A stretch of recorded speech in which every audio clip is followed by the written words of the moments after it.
Bom dia, pessoal. Estão me ouvindo? Todo mundo aí? Me ouvindo? Tudo tranquilo?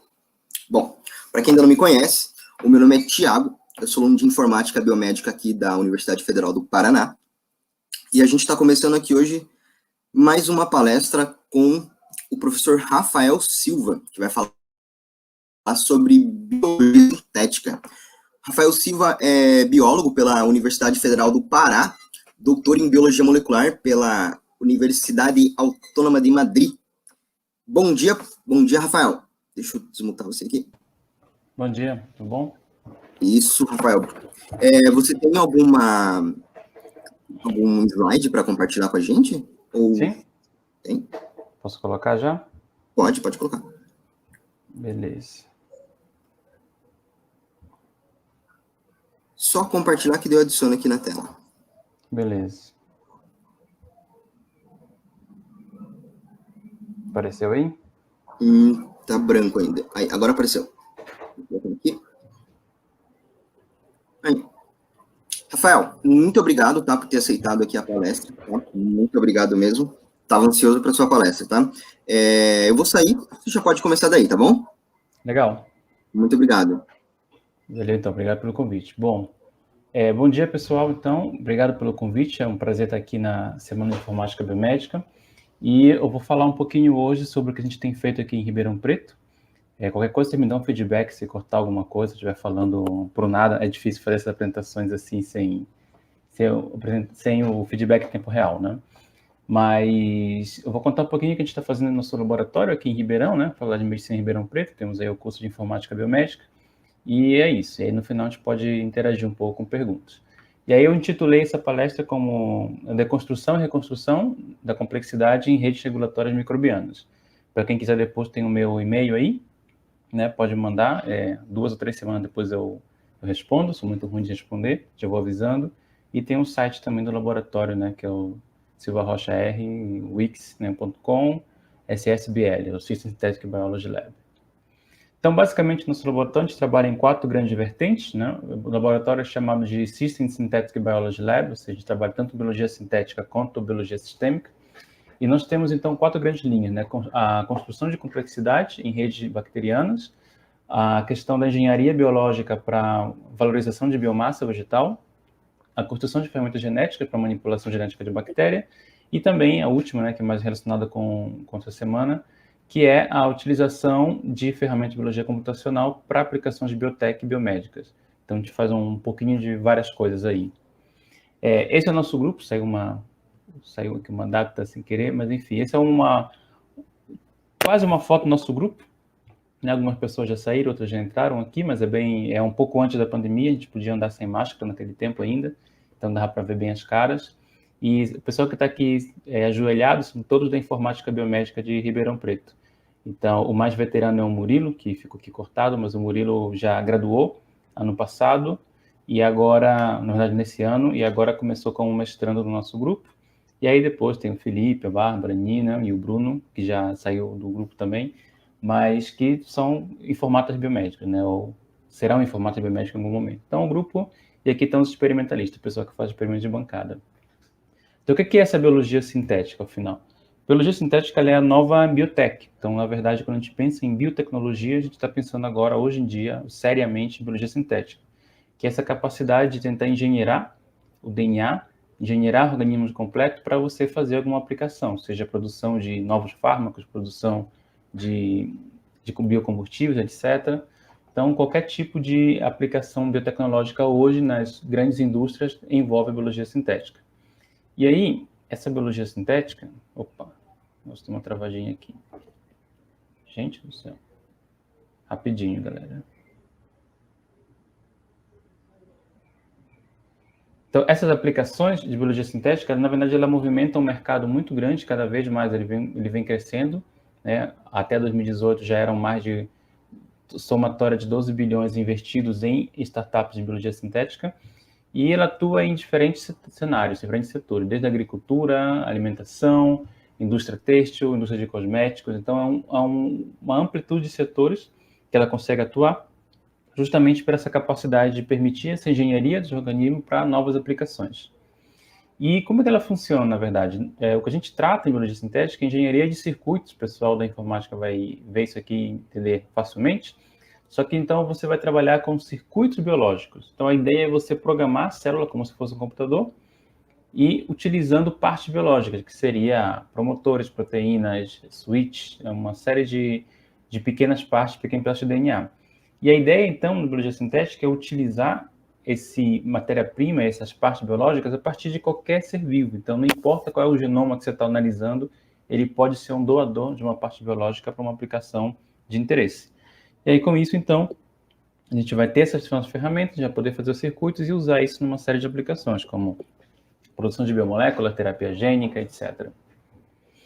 E uma coisa interessante também da biologia sintética é uma forma diferente de ver a biologia. Então, para quem já estudou, passou pelas disciplinas de biologia celular, molecular, etc., a gente sempre vê fragmentado, né, por vias, mais ou menos, tanto em bioquímica quanto em biocell, processos, mas aqui na biologia sintética a gente olha para o sistema biológico de uma forma hierárquica. Da mesma forma que você vê um computador, desde as suas pequenos transistores até chegar em diferentes módulos, sistemas e redes, a gente na biologia sintética vai olhar desde o ponto básico, que são genes e proteínas, passando então por uma hierarquia maior de reações bioquímicas, vias metabólicas, células inteiros e depois comunidades e tecidos. Então a gente muda um pouco a visão, sai de uma visão horizontal e passa para uma visão um pouco mais vertical, mais hierarquizada, e tenta entender como esse sistema funciona para conseguir fazer essa engenharia. Aí, talvez alguns já tenham visto, mas uma das formas mais fáceis de você interagir ou entender a questão da biologia sintética mais divulgada é uma competição internacional chamada da International Genetic Engineering Machine Competition, que acontece em Boston todos os anos, então é o IGEM, e geralmente são formados grupos de estudantes de graduação, que cada corzinha dessa aqui deve ser um grupo, de diferentes países, diferentes universidades, e eles se juntam para competir. Competir o quê? Mandam um projeto de construir um circuito para uma aplicação, e eles têm alguns meses para fazer esse circuito em alguma bactéria, em alguma levedura, seja o que for, e aí no final do ano eles vão lá e expõem tudo o que eles fizeram e aí tem prêmios e tal, para tudo que eles conseguiram cumprir os objetivos. Então, é uma forma bem interessante de divulgar, né, a biologia sintética ao nível de graduação, é essa competição. Bom, mas o que a gente faz então aqui em Ribeirão? Então, eu vou pincelar 3 casos de trabalhos que a gente tem feito no nosso laboratório. O primeiro dele é com redes regulatórias em fungo, e é um trabalho relacionado com um fungo bem importante na indústria, que é o Trichoderma rhizae, que ele é um produtor de celulases, que é utilizado na indústria para degradar a biomassa vegetal para uma série de aplicações. Então, basicamente, para trazer um pouco para a real, para quem está fazendo algum IC, alguma coisa assim, aqui o nosso principal ponto era como ir de uma biologia sistêmica, ou seja, de dados de larga escala, para uma biologia sintética, ou seja, tentar fazer algo mais fino, direcionado, aplicado a promotores.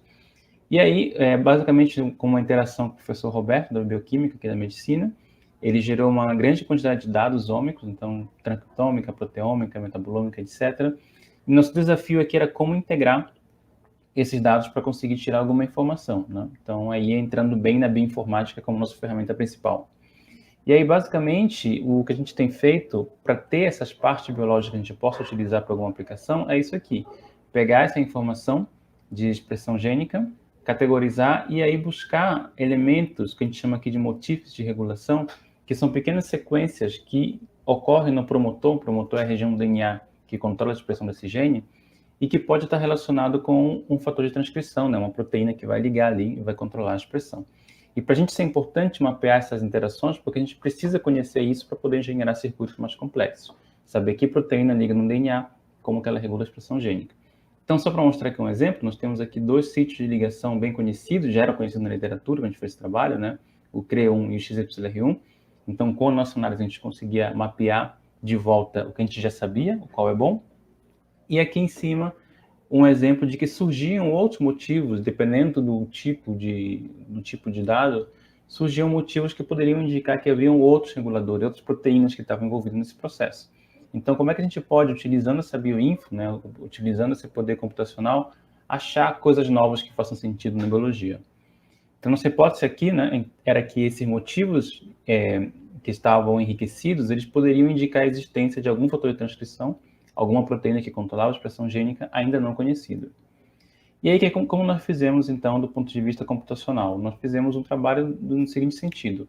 Para a Saccharomyces, que é uma levedura, a famosa levedura do pão, da cerveja, etc., é bem conhecido essas interações, fator de transcrição, motivo no DNA que ela reconhece. E aí nós fizemos o seguinte, para cada motivo, né, para cada sequência dessa que nós encontrávamos, nós comparávamos com o que existia no banco de dados de Saccharomyces e víamos se tinha alguma semelhança, que vocês conseguem ver a olho que tem uma certa semelhança, a gente pode colocar isso em um valor numérico. Mas aqui dá para ver, né, a olho que parece um pouco. Então, se eu tenho algo que é parecido, e isso pode indicar que existe um novo fator de transcrição nesse nosso fungo, talvez eu possa fazer uma comparação simples desse fator de transcrição que já é conhecido aqui, por um BLAST, por exemplo, um BLAST-P, e tentar achar quem é o regulador que está faltando dentro de tricoderma. Então, basicamente, a ideia é fechar esse ciclo, né? Se eu achei isso, essa parte eu já conheço, e esse fator de transcrição ele pode ser novo, para conseguir encontrar ele, eu tenho que fazer uma análise aqui de semelhança, então um BLAST.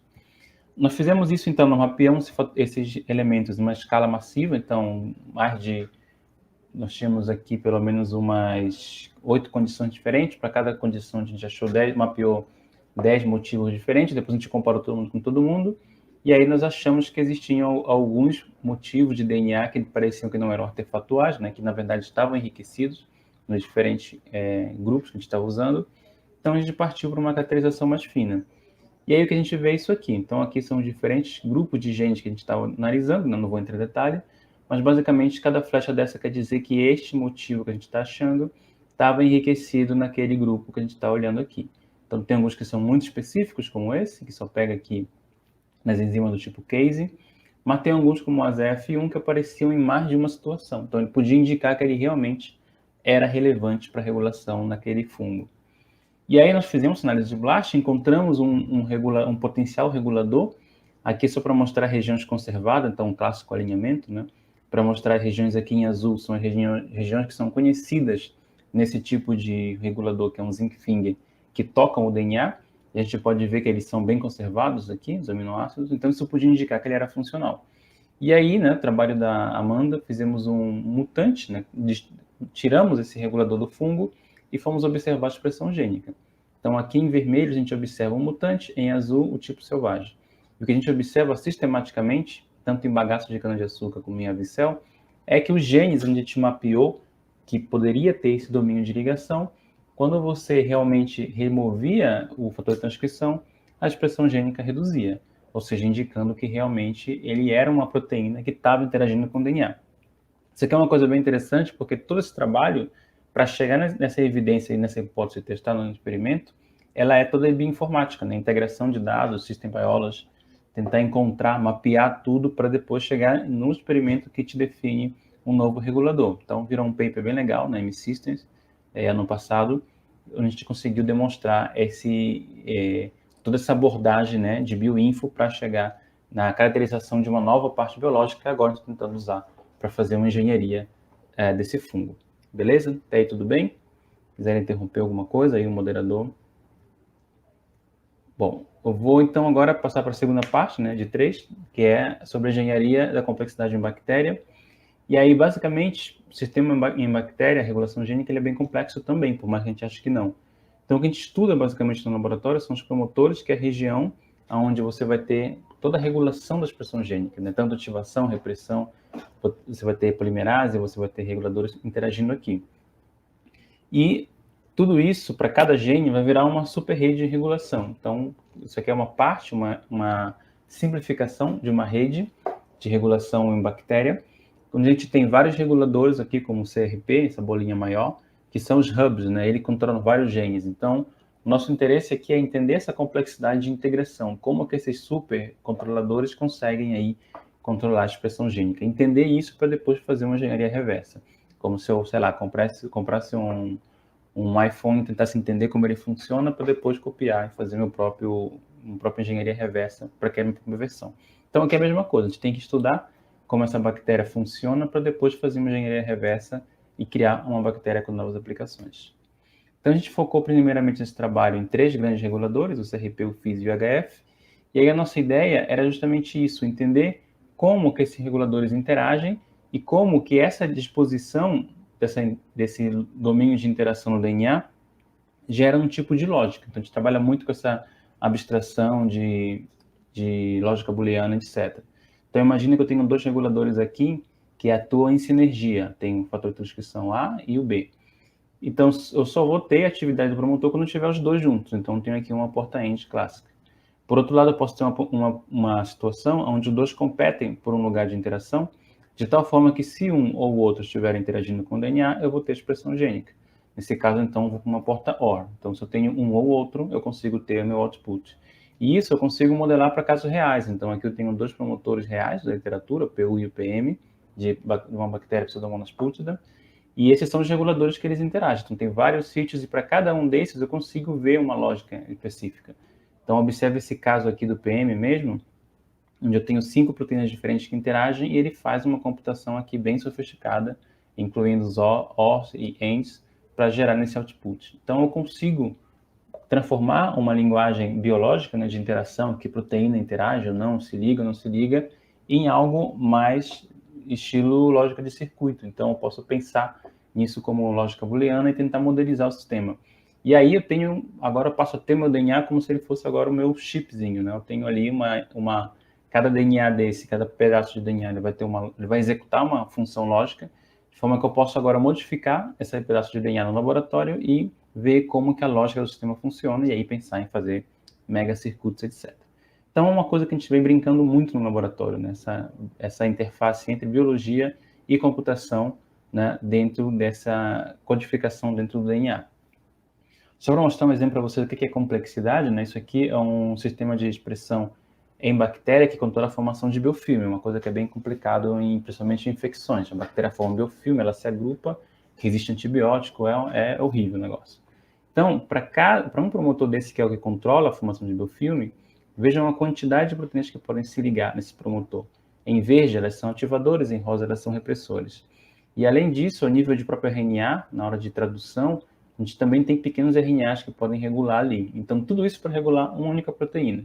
Então, imagine a quantidade de informação que é integrada para que você consiga ter essa resposta de expressa ou não expressa a proteína.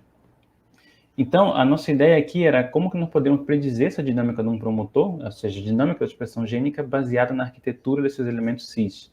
Né? Elementos cis são esses pequenos pedaços de DNA onde a proteína vai interagir. E aí, para isso, a gente fez o seguinte, a gente criou um sistema para construir promotores complexos e poder medir como eles funcionam. Então, basicamente, eu tenho essas sequências de DNA que eu representei aqui, uma sequência que nenhuma proteína se liga, que eu chamo de negativa, uma sequência onde a proteína IHF se liga, que é diferente da sequência na proteína FIT, por exemplo, se ligam. E aí, o que eu posso fazer é combinar isso. Eu posso colocar em 4 posições atrás de um promotor, nenhuma delas, ou seja, todas elas negativas, ou seja, a proteína não se liga, todas elas para FIT, todas para IHF, combinações, 1 ou 2, permutações, e medir, né, utilizando uma proteína chamada GFP, que ela faz a bactéria brigar, para ver se realmente aquele promotor é expresso ou não.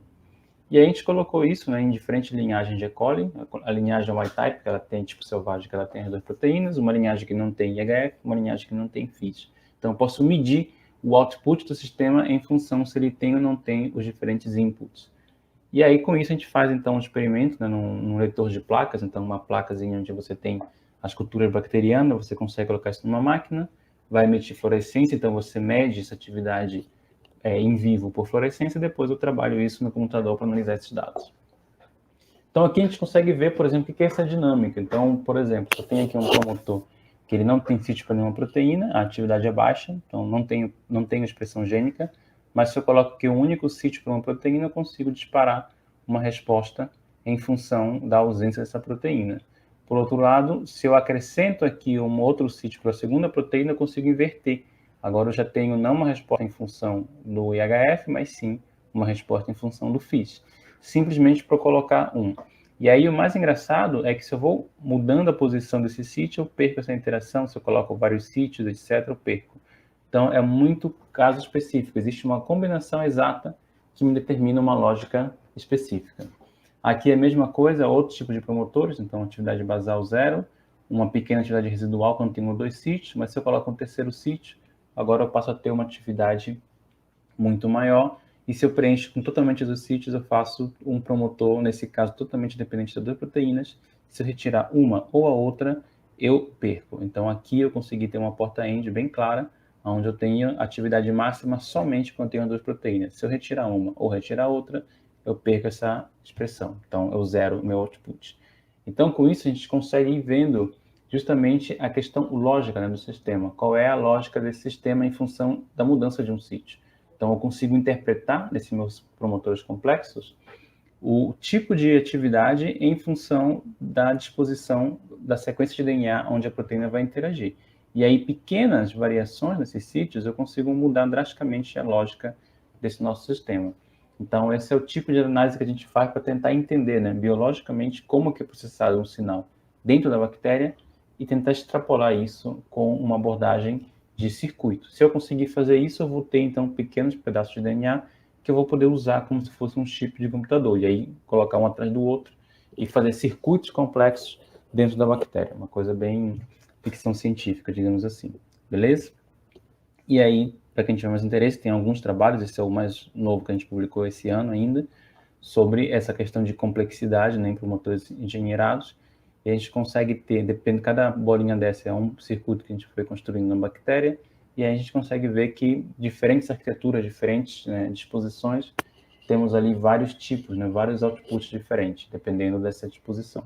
Mas, enfim, para quem tiver um pouco mais de interesse, tem aí a literatura específica sobre isso, né, como é que eu converto essa questão biológica, interação proteína-DNA, em resposta input-output para o nosso sistema. Bom, último ponto, então, é bem mais bioinfo pesada, que é um trabalho justamente de um IBM, né, do Murilo, que ele fez agora no final do TCC, né, e gerou uma publicação bem legal. Então, geralmente, quando você trabalha com bioinfo, você tem diferentes ferramentas que fazem diferentes coisas, e muitas vezes a gente não tem o benchmark, a gente não sabe como a ferramenta se comporta em comparação com as demais. Então, esse foi um trabalho que o Murilo fez no IC dele, e aí nós tínhamos o seguinte problema. Em biologia é muito importante encontrar os promotores, ou seja, onde que a polimerase, né, RNA polimerase se liga para poder fazer a transcrição. E aí, se você mapeia isso, você pode entender, você pode generar essa sequência, e você pode mapear fatores de transcrição que conseguem interagir ali. Então, é um sistema bem complexo. Agora, o problema é o seguinte, qual é a melhor ferramenta de bioinfo para você conseguir predizer um promotor em bactéria? Porque tinham várias ferramentas, cada autor usava uma, a gente tentou usar várias e os resultados eram muito contrastantes. Então, o Murilo decidiu fazer um benchmark, ou seja, pegar todo mundo, usar o mesmo dataset e ver o que funcionava e o que não funcionava. Então, basicamente, o que ele fez foi selecionar as principais ferramentas que existiam no mercado, digamos assim. Então, tem uma série delas. Inclusive, a primeira aqui, o Bipron, já vou adiantar, que é a mais usada na literatura, mas é uma das piores. E aí, o que ele fez? Ele pegou um grupo de promotores de um banco de dados chamado RegulonDB, então promotores que são bem conhecidos, e ele criou promotores com as mesmas características, ou seja, promotores não, sequências com as mesmas características dessa, só que são aleatórias. Então, ele criou um script que embaralhou sequências e fez coisas que não existem, para chamar de dataset negativo. Seria ali o não promotores, né? E aí, com isso, ele foi calculando para cada ferramenta do grupo real, quantas eles mapeavam, diziam que eram positivo, quantas eles chamavam que era negativo, nós sabíamos que era positivo. Desse dataset, nós sabemos que não existe quantos eles erravam, diziam que eram promotores, e quantos eles acertavam, diziam que não eram promotores.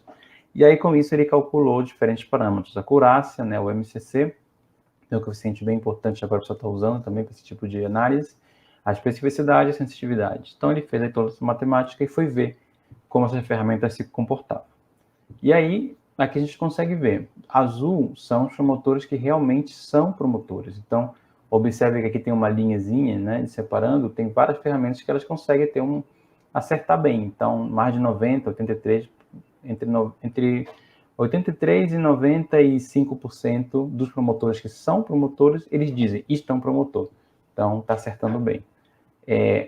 Por outro lado, tem uma boa variação também no grupo aleatório, ou seja, esse grupo aqui são quantos promotores que são sequências, na verdade, embaralhadas, eles estão dizendo que é um promotor. Então, aí você tem 50%, 30%, 54%, certo? Por outro lado, tem aqui um grupo de ferramentas que é ruim em tudo, ou seja, se você dá para ele um promotor, somente um 20% ele fala que realmente é promotor, e se você dá para ele um grupo aleatório, 12% ele fala que é promotor. Então, o BPROM, que é um dos mais utilizados na literatura, de longe o mais utilizado, é o pior de todos. Então, ele praticamente chuta, né? Então, a cada 5 promotores que você dá, um deles ele fala que com certeza é promotor. E se você der um grupo aleatório, a cada 10, um ele vai falar que é promotor. Então, mais inútil que isso é impossível. Porém, tem outros que a gente consegue ver aqui que têm um desempenho muito melhor. E aí a gente consegue comparar, então, os dados de acurácia, MCC, sensitividade, especificidade. E aí a gente consegue ver que esse grupo aqui, né, consegue principalmente se destacar na questão da sensitividade, de realmente achar um promotor. Esses parâmetros são calculados em relação, comparando quantos falsos positivos, falsos negativos, verdadeiro positivo, verdadeiro negativo, e aí você consegue calcular todos esses índices. Então a gente vê que tem pelo menos 4 ferramentas aqui que se desempenham, tem um bom desempenho, né, e de modo geral, na maioria dos parâmetros, e outras que realmente são bem ruinzinha, né? Só o Bipron aqui que deu uma alta especificidade, mas ele deu uma acurácia muito baixa, sensitividade pior ainda e assim vai. Então, né, nesse trabalho a gente conseguiu ver que pelo menos essas ferramentas se desempenham bem, principalmente aqui, né, de uma forma mais balanceada, o iPro 70, ele tem um desempenho equilibrado na maioria dos índices, né? Enquanto que, por exemplo, o iPromoter 2L se destaca na sensitividade, mas pega um pouco nos demais parâmetros. Então é importante comparar isso para dizer, não, beleza, o que eu vou usar daqui para frente, né? Deixar de usar o mais usado, que ele é ruim, e tentar pensar na ferramenta mais moderna, que realmente tem desempenho melhor. Aí, só para comparar, né, então, isso aqui é como eles classificam um dataset de promotores reais. Então, isso aqui são promotores reais que existem, e azul quer dizer que ele acertou, e preto quer dizer que ele errou. Então, como é que esses programas se comportam? Eles mais ou menos se comportam dessa forma. Então, alguns se parecem mais, acertam os mesmos promotores que outros, e isso depende de como essas ferramentas foram treinadas. E aí, de maneira geral, a maioria deles, né, tem um core básico que eles conseguem acertar sempre. Ou seja, sem dúvida, todos eles acertam que é um promotor. E aí depois eles divergem, alguns classificam outras sequências como promotores, outros não. Então, para a gente estudar um pouco essa questão. E por outro lado, né, quando a gente dá para eles um dataset de não promotores, algumas ferramentas erram mais mesmo, então elas veem promotor onde não existem, e outras, elas como aqui, né, o i70 Pro, o iPro 70, que ele realmente, a maioria dos não promotores, ele diz, isso não é um promotor, e apenas alguns deles ele erra. Então, é o que melhor conseguiu ter um desempenho aqui. E aí a gente vê que já nessa questão, eles são muito mais... Eles erram por motivos diferentes, digamos assim. Cada ferramenta vê alguma característica que ele acha que é um promotor, um dataset que é errado, e aí por isso ele se equivoca. Então, são diferentes abordagens que a gente consegue ver aqui. E aí depois só para mostrar aqui as assinaturas, né? Como eles encontram geralmente o mesmo perfil de sequências para promotores reais, né? Como a gente consegue ver aqui, cada um deles acha a mesma característica, né? Embora tenham sido treinados de diferente maneira, tem diferentes tipos de abordagens aqui. E quando eles erram por motivos diferentes. Então, por exemplo, esses dois aqui, eles preferem sequências que são ricas em ATs. O iPro 70, ele olha coisas que se parecem realmente com promotores, então ele diz, não, isso aqui lembra muito um promotor, assim como os outros. Então, cada um deles vai errar por diferente motivo, que depende de como eles foram treinados para fazer essa classificação. Mas a gente conseguiu fazer esse benchmark, aí foi bem legal, o Murilo escreveu o artigo, né? Depois no bioRxiv, agora está publicado já no M-System, mas aí em poucos dias ele foi altamente visto, né? Super tweetado aí, então ele conseguiu, sei lá, quase 80 tweets para um artigo científico bem importante, principalmente, só para destacar que no repositório do bioRxiv, com mais de 15 milhões de artigos, o artigo do Murilo em uma semana ficou no top 5% mais baixado. Então, assim, um trabalho em estudante de IC, né, de graduação, ou em formato biomédico, chegando assim no top 5% de todos os tempos, né? E isso em plena, sei lá, isso aqui é maio, então em plena época Covid, né, que estavam saindo artigos de Covid um atrás do outro. Então, um trabalho bem legal, bem relevante, né? Então, fiquei bem feliz, assim. Depois foi publicado agora na M-Systems, que é uma revista de microbiologia bem importante. E aí, agora o Murilo vai continuar alguma dessas coisas no mestrado dele. Deixa eu ver aqui. Estamos travando de novo. Peraí. Por que estamos travando? Aí, tá. Aí, a última coisa que eu ia falar para vocês é a questão que a gente... Epa, agora ele pulou totalmente. A gente fez no passado, não deu para fazer esse ano, né, que era o Advanced School in Synthetic Biology. Então, a gente fez aqui em Ribeirão. A gente trouxe estudantes de vários lugares do Brasil, alguns até de fora, para fazer um curso direto, hands-on, de biologia sintética, né? Então, a gente ensinou para ele toda essa questão de 2 semanas de curso de bancada e parte de bioinfo, sobre os principais conceitos, sobre biologia sintética, etc. Fizemos aí modelagem no computador, então construímos circuitos, modelamos, fizemos equações e tal, foi bem, bem divertido. Fizemos bastante bancada, construir circuito, né, na bancada. E aí fizemos também um pouco de festinha, né? No tempo que se podia fazer aglomerações, né? Saímos aí para comemorar as coisas. Então, esse ano não deu para fazer por motivos óbvios, mas fica aí. Então, no futuro, fiquem alertas se alguém tiver interesse em aprender mais um pouco hands-on. E aí, só terminar agradecendo, né? Diferentes agências de fomento, departamento, FAPESP, o pessoal que dá dinheiro para a gente, né? FAPESP, CNPq, FAEPA, BBSRC, a Royal Society, a CAPES, e o grupo de pesquisa que a gente tem no laboratório, que é um pessoal bem, bem legal. Tá certo? E aí, com isso, só deixar aí o obrigado e fico aberto para perguntas. Certo. Então, o pessoal que quiser mandar as perguntas, pode mandar aqui no chat do YouTube, tá? Eu, particularmente, deixa eu tirar aqui. Eu, particularmente, eu tenho uma pergunta para você, pessoal minha. Quando você teve esse insight de que a informática ela é importante na biologia, na ciência molecular? Foi na época da graduação? Foi na época que você estava no doutorado? Como é que foi isso? Então, isso é um negócio legal.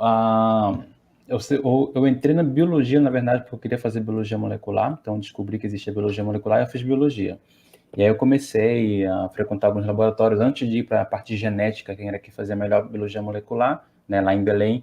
Eu passei por outros laboratórios e tal. Mas aí, no final do primeiro ano da graduação, teve um curso de bioinformática lá em Belém, que foi um professor daqui, de Ribeirão, que é o professor Wilson, que coincidentemente ele fez também graduação em Belém, veio para Ribeirão, ficou a vida inteira, e aí ele fez esse curso de bioinfo. E aí ele apresentou era um curso prático, né? E aí era para pós-graduação, só que eu me inscrevi, consegui uma vaga como graduando, e aí eu comecei a ver uma porção de coisa que existia que dá para fazer. Aí foi o que eu curti. Só que depois, no próprio doutorado que eu fiz fora, né, eu fiz mais a parte de biomol, e aí o problema que a gente tinha era conversar com o pessoal da bioinfo era difícil, entendeu? Então, às vezes você fala, eu quero fazer isso, aí o cara, mas peraí, é difícil e tal. Então, no meio do doutorado, eu decidi que eu não ia mais depender de bioinformata, eu ia virar bioinformata, aí eu comecei a programar, fazer minhas coisas, e aí ficou legal, porque eu consegui fazer isso, e eu treino meus estudantes hoje para fazer duas coisas. Aí, quando eu voltei para Ribeirão, Ribeirão é show por causa disso, né? Tem um curso de informática biomédica, os moleques são treinados para saber biologia e saber computação, então, assim, é o sonho de consumo de qualquer grande pesquisador é ter um curso desse perto. Então, mas foi nesse processo, assim, né? Eu sou biólogo, mas eu faço muita parte, eu ainda faço meus scripts, etc. Mas e hoje em dia, os grandes empregos, inclusive quando eu posto, né, nas redes sociais, colegas no exterior que procuram profissionais da área, a maioria na parte de bioinfo mesmo. Então, o cara tem que saber bioinfo, o cara tem que saber, e esse é o futuro. Então, assim, para o pessoal que estiver nessa área, é isso aí. Tá. A gente tem uma pergunta aqui do Lucas Menezes. Como foram estabelecidos os link predictions da rede? Ele continua, existe a possibilidade de estimar a estrutura da rede por MGPS, como modelos de Markov, redes bayesianas ou modelos de Markov gaussianos? Então, pergunta super aí elaborada, hein? Sim, existe uma série de modelos diferentes para você conseguir, né, estudar estruturas de rede. O problema de você só olhar para a estrutura da rede é que ela não te dá uma informação dinâmica, ela te dá uma ideia dessa estrutura, desse processamento de informação, quais são os hubs, etc. Na nossa abordagem, a gente parte de uma rede que ela já é montada experimentalmente, e a gente tenta entender, na verdade, a lógica de integração. O que acontece? Suponha que você tem 5 entradas que atuam sobre um nó, certo? Então, você tem 5 fontes de informação e essa fonte de informação vai chegar ali para tomar a decisão. A ordem com que a informação chega, ela vai ser importante para a dinâmica final. É como se você, sei lá, tivesse que tomar decisão no seu dia e você sabe que você consultar 5 pessoas. dependendo de quem você consulta primeiro, a tua cabeça vai ficar já numa predisposição e você pode tomar uma decisão diferente da anterior. Então, o que a gente viu é que existe uma limitação muito grande de você tentar extrapolar somente com base em estrutura de rede, que a gente tem uma série de ferramentas, tem uma série de dados que a gente consegue extrapolar sobre robustez, sobre propagação de sinal, etc., né, sobre ruído, inclusive, mas quando você tenta levar isso para a dinâmica, falha, você não consegue explicar. Eu sempre uso, inclusive, um slide que eu comparo, ou mostro uma rede, né, de vários filmes do Star Wars, que é uma rede que conecta cada personagem, dependendo de quanto tempo eles interagem nas cenas. E aí eu mostro assim, eu falo assim, tenta entender esse filme com base na rede de interação entre os personagens. Não dá para entender. Você tem que ver a dinâmica que acontece primeiro, quem vem, quem que fala. E aí, na hora que a gente faz isso no nível de promotor, isso que a gente tenta fazer, tenta entender essa dinâmica no fino detalhes, mesmo sabendo qual é a estrutura dessa rede. Legal. Tem mais uma pergunta aqui, ó, do Nielsen. Ele pergunta o seguinte: é possível usar a biologia sintética em vírus?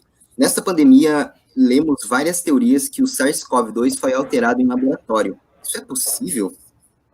É possível, sim. De maneira bem direta, é possível. Inclusive, é uma coisa bem interessante. Os grupos sérios nos Estados Unidos, eles descartam essa teoria, né, conspiratória de que o vírus foi criado no laboratório. Entretanto, já foi feito há mais de uma década atrás reconstrução sintética de vírus, ou seja, você tem a sequência no banco de dados, você pode sintetizar com uma peça de DNA, colocar isso numa célula e estudar. Então, existem grupos que estudam vírus, o vírus da gripe espanhola original, ele está em laboratório, ou seja, o pessoal estuda para entender, para tentar criar vacina, né, para dizer como vai ser. Isso é possível, sim. O que, agora, essa teoria de o pessoal criando um laboratório para destruir o mundo e para o Bill Gates implantar chip nas pessoas, aí já vai para outro lado. Mas é tão possível que nos Estados Unidos o Departamento de Defesa ele tem uma bolsa, de vez em quando eles divulgam por aí, tem um programa que é na parte de bioterrorismo, inclusive. Então eles chamam pesquisadores e tal para fazer treinamento para justamente criar soluções contra o bioterrorismo nesse sentido. Supõe que no futuro algum maluco cria um vírus maluco e quer... Como é que a gente vai fazer para detectar? Como é que a gente vai fazer para se preparar? Então, existem coisas sérias feitas nesse sentido. Então, o que é dito é sim possível. Agora, não tenho nenhum organismo sério, mesmo nos Estados Unidos, na Europa, que dê qualquer indício de que o SARS tenha sido feito de propósito dessa maneira. A gente fez de propósito muitas outras coisas, destruiu uma porrada de ambientes que gerou essa interação e brotou uma série de zoonoses para a gente. Então, isso é muito mais direto, é muito mais aceitável do que o cara pegar no laboratório. Isso é muito mais destrutivo do que alguém tentar criar isso no laboratório. Mas que é possível sim. Inclusive, sobre isso, se ele foi sintetizado em laboratório, o SARS-CoV-2, já saiu estudo já mostrando a evolução do vírus, né, eu não sei se foi do morcego ou daquele outro animal que evoluiu para o ser humano, para poder infectar o ser humano, né? Então, meio que já está descartada essa hipótese de que foi sintetizado por alguém em laboratório, né? E eles evoluem, inclusive agora eles estão... você vê que na própria propagação no ser humano ele continua evoluindo, ele vai ficando menos letal. Biologicamente é o clássico, né? Ele busca um hospedeiro novo. Da mesma forma que a gente, no ser humano, gosta de buscar um ambiente novo, ele busca, encontrou, ele não tem competidor, ele se propaga, depois ele adapta. É natural, o problema é que a gente não tem defesas, né? Aglomerações normais nossas, megalópolis. A gente construiu o nosso próprio problema, que é a própria cova. Esse é o problema. Certo. Tem aqui uma pergunta do Semeberlino. Ele diz o seguinte: parabéns, professor Rafael. Gostaria de saber se você utilizou da ideia de multiplexadores de circuitos digitais em suas análises em bioinformática. Legal. A gente teve um projeto de IC que a gente tentou fazer, a questão dos multiplexadores, mas ele foi totalmente em sílico, porque aí é bem mais difícil de construir na bancada.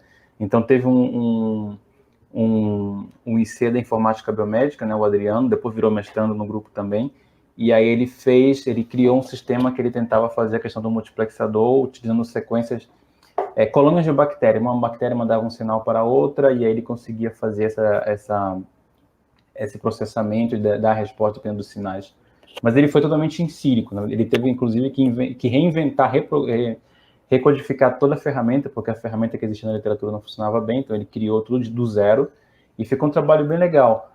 Mas o problema é que é bem complicado de fazer isso como sequência de DNA. A gente consegue fazer coisa bem mais simples, tipo assim, porta-end simples, porta-O, porta-NO, e aí, com a medida que você tenta colocar mais tipo de computação, você começa a perder um pouco a eficiência. Então, mas é algo bem interessante de fazer. Quem conseguir fazer isso em vivo tem um trabalho bem interessante nas mãos.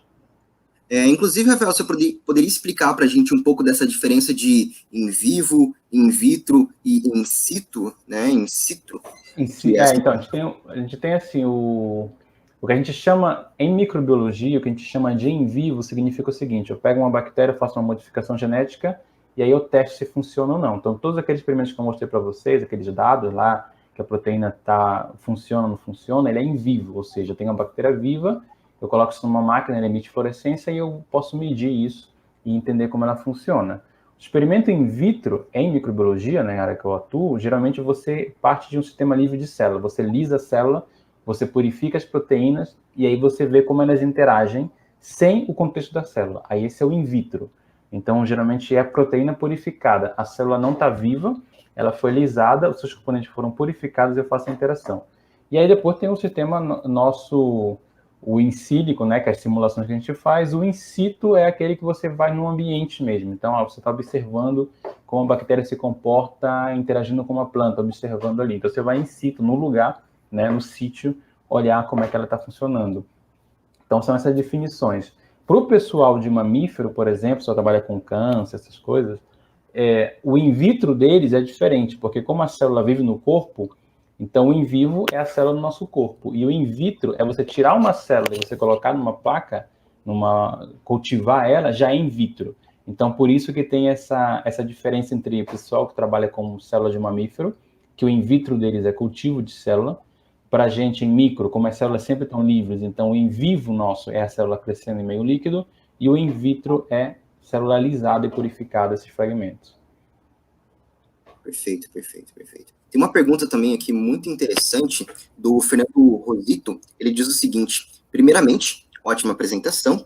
Segundamente, o método CRISPR poderia ser introduzido na biologia sintética de forma eficaz? Totalmente. Ele é introduzido, inclusive, ele nem poderia, ele já é amplamente introduzido. O pessoal tem usado isso muito para reprogramação metabólica. Então, o que é que você faz? Lembra que eu falei que a proteína ela consegue interagir com o promotor, ela ativa ou reprime a expressão. Então, o que se faz? Você coloca uma proteína, uma D-Cas9, uma Cas9 desativada, ela não corta, ela só interage. E ela leva um fragmento de RNA. E esse RNA guia leva ela para diferentes genes que você quer subir ou descer a expressão. E aí, com base nisso, você consegue, de uma única vez, sem ter que modificar, fazer mutação na bactéria, só introduzindo esse sistema, um plasmídio geralmente, você consegue aumentar ou reduzir a expressão de várias proteínas de uma via metabólica. E aí você consegue fazer uma engenharia metabólica de maximizar um produto ou reduzir a expressão de outro, a produção de outro. Então, é utilizado sim, isso é uma das abordagens. A outra abordagem é para fazer uma engenharia massiva de cromossomos. Então, você pode dar uma bactéria, uma Cas, com várias guias para várias posições no cromossomo, e ela vai cortando em vários lugares e vai metendo mutações pontuais, e você faz uma engenharia que é chamada uma técnica de MAGE, né, que é a técnica de engenharia de cromossomos massiva, etc. Também é usado e também já é usado na indústria. Tem empresas que já fazem isso. O pessoal que inventou isso em Boston criou uma startup para fazer isso e eles fazem engenharia massiva. Então, não pode. É utilizado hoje e é muito utilizado na indústria também. Perfeito. Tem mais uma pergunta aqui do Le Blackout. Ele diz o seguinte: qual o nível de maturidade da biologia sintética nas pesquisas Mercado Nacional de Biotecnologia? Legal. Tem algumas empresas que já usam aqui, mas geralmente a engenharia ela é feita fora do Brasil. Então tem uma empresa que é a Amyris, ela já tem até um produto no mercado, né, que é o óleo do esqualeno, que o pessoal usa lá para pele, etc. O que eles fizeram? Eles fizeram engenharia de uma levedura para produzir o esqualeno que antes era feito, que era extraído de tubarão, aquele famoso óleo de tubarão, né? O pessoal caçava para tirar um pouquinho do óleo, eles fazem de cana-de-açúcar. Então, é uma biotech da Califórnia, só que eles fizeram toda a parte lá, trouxeram para cá para o Brasil, montaram uma mega planta, então eles pegam basicamente cana, em vez de fazer etanol, fazem o esqualano, que é um óleo que custa, você tem uma ideia, 12 ml do óleo, se você for lá na Sephora comprar, custa em média 60, 70 reais. Então, assim, é absurdo. E que faça P&D no Brasil, eu desconheço. A gente está até escrevendo com o pessoal da profissão biotech uma série de textos sobre biotecnologia, engenharia metabólica e biologia sintética. E porque acontece o seguinte, na época, a biologia sintética ela surgiu para o ano 2000, ela amadureceu aí por 2010, 2000 sei lá, 2015, etc. Então, assim, ela teve uma certa maturidade lá fora e ela começaram a fundar grupos, lá pelo 2010, grupos sérios que agora estão produzindo, e isso vai virando depois para a indústria, né? E agora começaram a ir para a indústria. No Brasil, o problema foi que isso coincidiu com a nossa crise. Então, você imagina, 2008, 2014, a gente teve ali todo... Já teve sempre em crise, na verdade, né? Mas a partir de 2008, o negócio começou a degringolar por aqui. Então, muitos grupos que poderiam ter vindo de fora para nuclear no Brasil não voltaram. Então, eu voltei com muita dificuldade, outros colegas que trabalham em biologia sintética voltaram com dificuldade também, parou o concurso, parou tudo. Então, porque você precisa ter uma massa crítica de pessoas para que depois essas pessoas gerem a massa crítica, gerem os estudantes que vão criar as empresas que vão e tal. Então, no Brasil, a gente ficou muito para trás nesse nível. Diferente, por exemplo, da genômica. A genômica começou muito tempo atrás, já formou gente, agora você tem várias empresas como a Mendelix e outra, a própria Vastation, que surgem de pessoas que foram treinadas aqui no Brasil. Então, assim, você tem que ter grupos de pesquisa para treinar pessoas, para que as pessoas virem as empresas, para que a empresa faça coisa séria. E a biologia sintética é isso. Os grupos que surgiram, né, o meu grupo e outros 3 ou 4 grupos que surgiram, que fazem biologia sintética de verdade, começaram em 2015. Então, assim, você está falando de 5, 6 anos atrás, é pouca coisa. E ainda não deu tempo, não tem massa crítica suficiente, não deu tempo do pessoal chegar e fazer isso na indústria. E a nossa indústria é muito conservadora, né? Eu conversei com várias indústrias aqui, e o pessoal é muito conservador ainda na técnica do inovação incremental. Você falar em inovação disruptiva, para eles ainda é muito longe da realidade, né? Aí só mesmo isso, como a Mires e outras que vêm de fora, trazem tecnologia de fora, implantam aqui, mas de olho na matéria-prima. Então, ainda não tem maturidade que eu conheça, certo? Posso estar enganado, não conheço tudo o que está acontecendo, mas eu desconheço algum caso de maturidade na indústria, né, no setor privado, com maturidade em biologia sintética. Uhum. Isso vale no Estado também, para biologia sintética? Como? Isso vale para o Estado? A biologia sintética, ela está matura quando o Estado investe, alguma coisa assim? Ela está madura já? Está bem vista? Então, ela tá lá fora, ela está num estado já assim absurdo, já está gerando produtos sérios, né, no mercado. Então, inclusive, você pensar a Jennifer Ludinka, que ganhou agora o prêmio Nobel com a parte do CRISPR, ela fundou uma startup lá que trabalha com CRISPR em biologia sintética. Eles já chegaram, fizeram um teste de Covid com base em CRISPR. Então, assim, você vê e N exemplos. Então, tem uma outra do Chris Voigt, que trabalha na parte agrícola, que ele faz engenharia de bactéria para agricultura, já vendem também, já faturam. Então, lá fora, né, onde teve esse investimento massivo, criação de centro de pesquisa, formação, já está bem. Aqui, o investimento foi muito baixo, até porque não tinha gente qualificada. Então, até teve dinheiro, eu sempre consegui dinheiro para fazer biologia sintética, inclusive o temático agora que eu aprovei foi assim fácil, porque falaram, é importante, precisa desse dinheiro, mesmo no tempo de crise. Outros colegas também conseguiram, mas é mesmo a questão do não tem gente suficiente, você entendeu? Por exemplo, o meu próprio grupo, existe um limite, né, do que a gente consegue fazer. O meu grupo, 10 pessoas estoura. Isso para a gente conseguir fazer, como é feito lá fora, os grupos, assim, são 100 grupos de pesquisa, cada grupo de pesquisa com 20 pessoas, isso só na Califórnia, você entendeu? Então, a massa crítica é absurdamente maior. Então, aqui, se a gente tivesse mais gente, né, teria o recurso suficiente, a gente tem muito recurso ainda no Brasil, Mas tá complicado, tá difícil. E a Certo. maturidade já tá, ou seja, já tá dando produtos na indústria. Essa é a verdade. Perfeito, perfeito. Tem mais uma pergunta aqui do V Blackout de novo. Ele faz a seguinte pergunta: existe alguma carência de funcionalidades nos softwares usados hoje nas aplicações em biologia sintética? Que tipo de programa seria bom ter para o dia a dia? Nossa, uma série. O wishlist aqui é longo. Existem uma série de ferramentas. O que é mais de moda hoje é o estilo CAD, né? O Computer Aided Design. Da mesma forma que o pessoal usa isso para engenharia, né? Para modelar um carro antes de construir, etc. Tem biologia sintética. Tem algumas ferramentas, tem pelo menos 2 ferramentas boas. Agora saiu, faz coisa de acho que de um mês, 2 artigos importantes do pessoal da Califórnia com o pessoal da Dinamarca, que era baseado em machine learning, que a ideia era o seguinte: você conseguir, né, com pouco treinamento, você treinar o software para ele dizer como construir um circuito para que ele funcionasse e produzisse, sei lá, um composto metabólico. Então, tem muita margem ainda, onde o software, o wishlist, digamos, seria o seguinte: eu te dou um projeto, eu quero produzir, eu quero ir da molécula, supõe, da sacarose e da cana-de-açúcar, eu quero chegar no canabidiol, que tem um interesse de mercado. E eu quero jogar essas 2 informações aí, e que o software bole o que tem que ser feito, qual vai ser o organismo e qual vai ser a sequência de DNA. Por quê? Porque hoje é muito barato você imprimir DNA. Então, impressora não é só impressora 3D, que você imprime qualquer coisa, até barco, etc. Até casa, né? Você pode imprimir DNA também. Então, é barato isso. Mas o que eu vou imprimir ali? Então, eu não posso escrever à mão, não posso ficar. Então, se eu tiver um software, esse é o grande pulo do gato na parte de engenharia de software. Se você tiver como criar uma molécula de DNA com todas as funcionalidades que você especificou no teu software, e isso mandar para uma empresa, são 3 semanas eu recebo uma peça de DNA super complexa, coloco isso e testo. Para a indústria, o valor agregado disso é absurdo. O problema é que, geralmente, você não tem essa ferramenta. Então, às vezes, é muito tentativa e erro. Você tenta, volta, não funciona como deveria. E é isso porque a gente não entende o sistema completamente.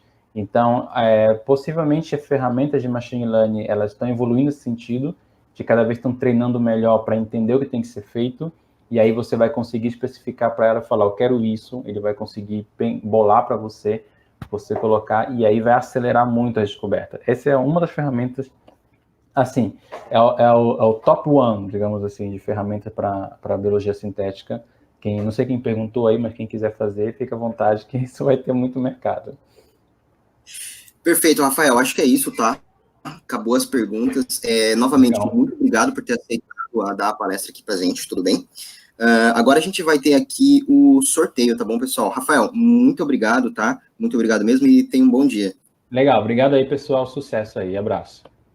Abraço. Bom, pessoal, lembrando que tem a lista de presença, tá? Assinem ali para a gente poder fazer o sorteio, tudo bem?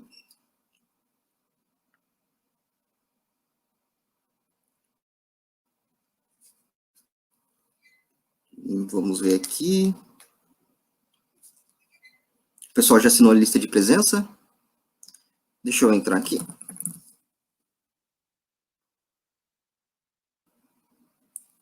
Acho que já foi encerrado já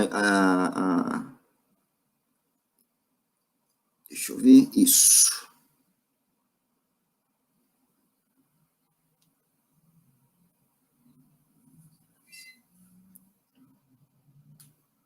Bom, pessoal, corre lá então fazer a lista de presença que ainda dá tempo, tá? Antes da gente fazer o sorteio daí.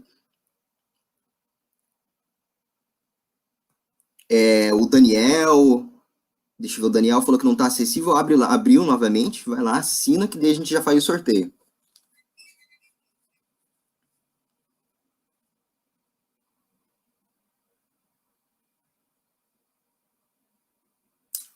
E aí? Tudo certo?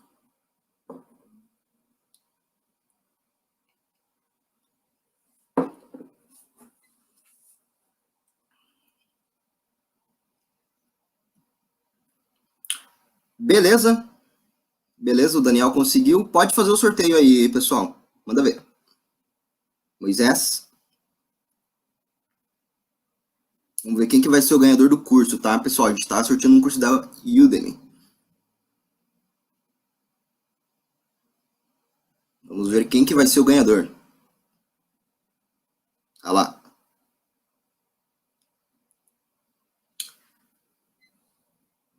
Marlisson Nascimento da Silva, Marlisson. Deixa eu verificar aqui se o Marlisson está inscrito na semana.